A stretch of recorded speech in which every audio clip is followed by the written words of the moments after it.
Halo teman-teman, perkenalkan nama saya Yosefa Mega Putri Sindiranto. Saya adalah salah satu siswi dari SMAK Santo Fransiskus Xavier Ruteng. Jadi pada video kali ini, saya akan menjelaskan beberapa peristiwa atau kejadian di Indonesia yang berkaitan dengan ancaman, tantangan, hambatan, dan gangguan atau ATHG. Ingin mengetahui lebih lanjut? Ayo simak baik-baik videonya. Selamat menonton! Pertama, saya akan menjelaskan pengertian dari kekerasan. Kekerasan dapat didefinisikan sebagai tindakan atau perilaku yang menyebabkan atau berpotensi menyebabkan cedera fisik, emosional, psikologis, atau kerugian lain pada seseorang atau kelompok. Kekerasan bisa terjadi dalam berbagai bentuk, seperti kekerasan fisik dalam kurung pukulan atau tendangan, kekerasan verbal atau ancaman pelecehan verbal, kekerasan psikologis atau penghinaan dan intimidasi, kekerasan seksual atau pelecehan seksual atau pemerkosaan, dan kekerasan struktural atau diskriminasi dan penindasan. Kekerasan dapat terjadi di berbagai konteks, mulai dari rumah tangga, sekolah, tempat kerja, hingga lingkungan masyarakat. Kekerasan juga dapat dilakukan oleh individu, kelompok, atau lembaga tertentu. Di sini saya akan membahas kasus bullying yang terjadi di Indonesia.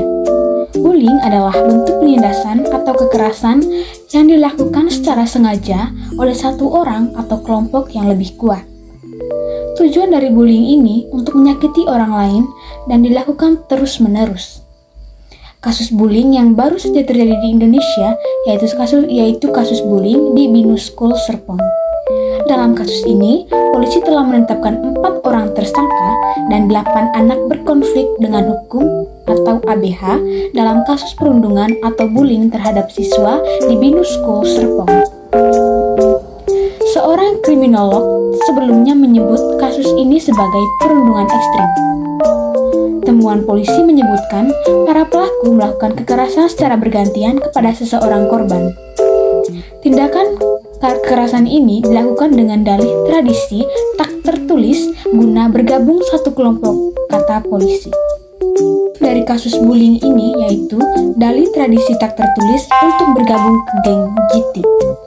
Dalam keterangannya, Kasat Reskrim Polres Tangsel AKP Alvino Cahyadi mengatakan, tindakan kekerasan itu dilakukan dengan dalih tradisi tak tertulis sebagai syarat untuk bergabung dalam kelompok atau geng GT.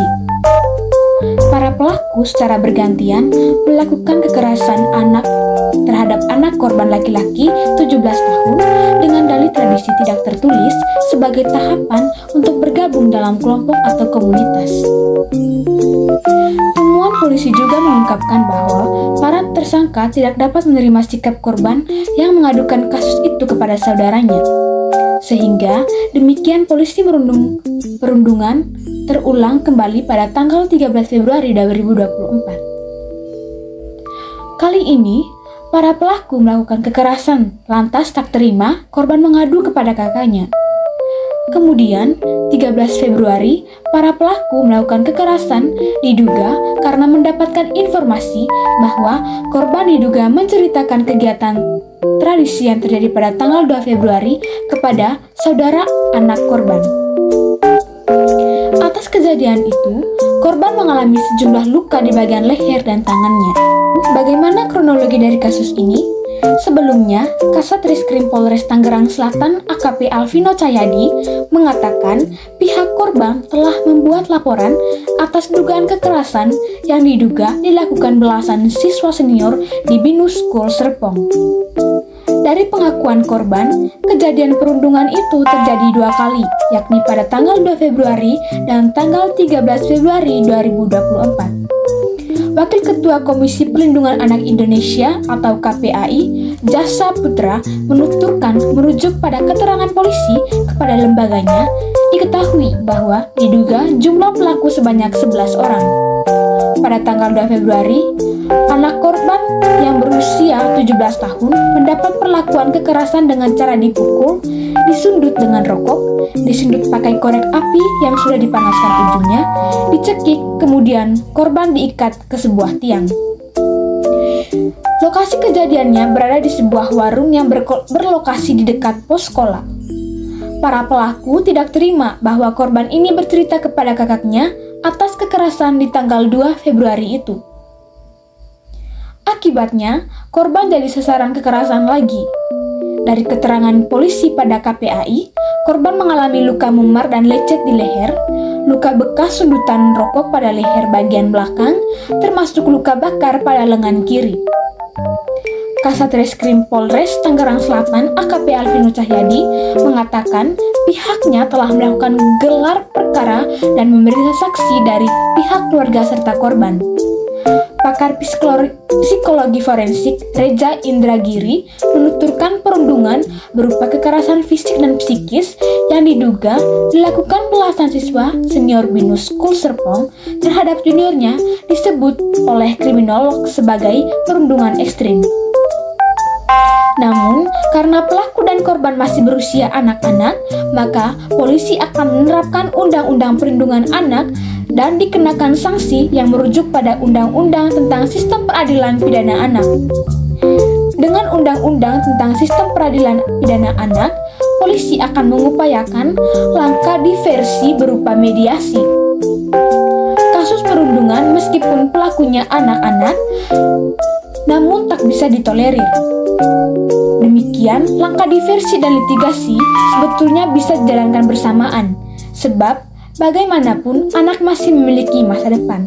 Jadi, sanksi yang diberikan kepada pelaku yaitu dikeluarkan atau di-drop out dari sekolah.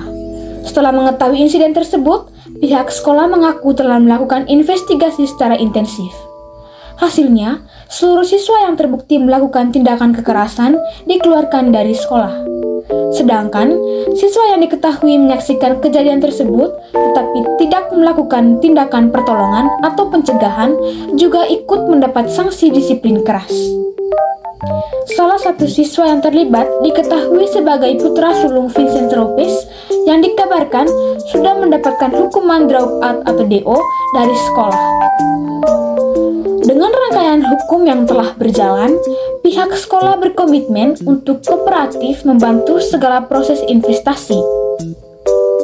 Sekolah juga mengimbau agar publik tidak membagikan detail terkait privasi baik korban ataupun pelaku karena mengingat insiden ini melibatkan anak-anak di bawah umur. Solusi yang dapat saya tawarkan untuk mencegah terjadinya bullying yaitu yang pertama, jalin pertemanan dengan banyak orang. Cara mencegah bullying adalah menjalin pertemanan dengan banyak orang. Pastikan bahwa circle pertemananmu itu sehat dan tidak suka melakukan tindakan bully. Ketika korban bullying memiliki banyak teman, maka pelaku bully akan berpikir 2 kali untuk menghindahnya. Yang kedua, tumbuhkan rasa percaya diri. Pelaku bully akan semakin bersemangat ketika mengetahui bahwa korbannya merasa minder dan semakin terpuruk. Untuk mencegah sekaligus memberikan efek jera pada pelaku bully, bangun rasa percaya diri agar tidak terlihat minder atau takut kepada si pelaku. Percayalah, pelaku bully akan malas menindas orang yang berani dan percaya diri. Yang ketiga, jangan menunjukkan sikap takut atau sedih. Pelaku bully tentu akan merasa puas ketika berhasil membuat korbannya sedih, takut, dan semakin terpuruk. Cara mencegah bullying yang paling efektif adalah tidak menunjukkan sikap takut atau sedih di depan pelakunya. Jika kamu terus berkonsisten menunjukkan sikap seperti ini, maka pelaku bully lama-kelamaan akan mundur karena takut. Yang keempat, laporkan kepada pihak yang berwenang. Perundungan adalah masalah yang cukup serius, apalagi jika pelakunya dibiarkan tanpa sanksi yang berarti.